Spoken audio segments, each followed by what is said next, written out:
In 2016, Hollywood released the movie The Man Who Knew Infinity, which described the life story of a mathematician named Srinivasa Ramanujan. Ramanujan was born in 1887 in Tamil Nadu, India. He made major contributions to number theory and mathematical analysis, despite growing up in poverty and having no formal training in advanced math.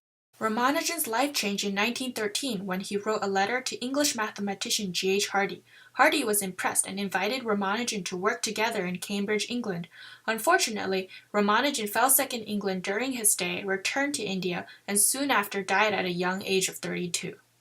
Ramanujan is famous for many mathematical contributions. One example are the so-called Ramanujan Sums. These sums have played many important roles in purely theoretical exploits. For example, they are critical in analytic number theory and the state-of-the-art on Goldbach's conjecture.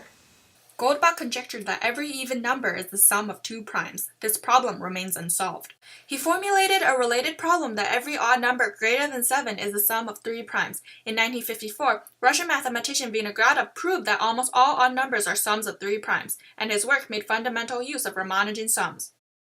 These sums are also important in our daily lives, which may come as a surprise given their purely theoretical roles. Very recently, Ramanujan sums have been applied to the field of digital signal processing.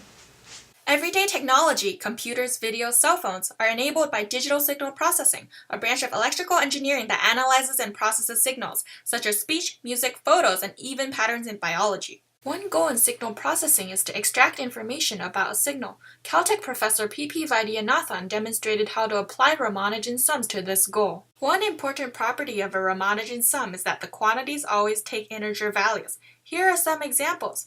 Furthermore, the sequence is periodic in n. A periodic function always returns the same value at a regular interval. A signal x of finite duration n can be thought of as a sequence with n values. X can be expressed as a linear combination of Ramanujan sums with this equation. Using that expression, here are the graphs of two different periodic signals for the same n. The period of the signal is obvious in the first graph, but not so obvious in the second. Professor Vaidyanathan proposed an improved approach that builds on shifted versions of Ramanujan sums. For example, when q equals 5, the Ramanujan sum is this sequence. Cycling the numbers down and around, we get the first shifted set to be the sequence on the right. Here is a full construction using Ramanujan sums and their appropriately shifted versions for q equals 1 through 5. Essentially, this equation is equivalent to solving for a y in the matrix equation x equals ay. Here is a concrete example. This signal is created with underlying periods 3, 7, and 11. The figure on the right shows energy associated with the different periods. The energies are strong at those 3 periods and weak everywhere else. To conclude, almost 100 years later, we are still discovering new ways to apply the many creations of Ramanujan. I'm Catherine Yo, and thank you for watching.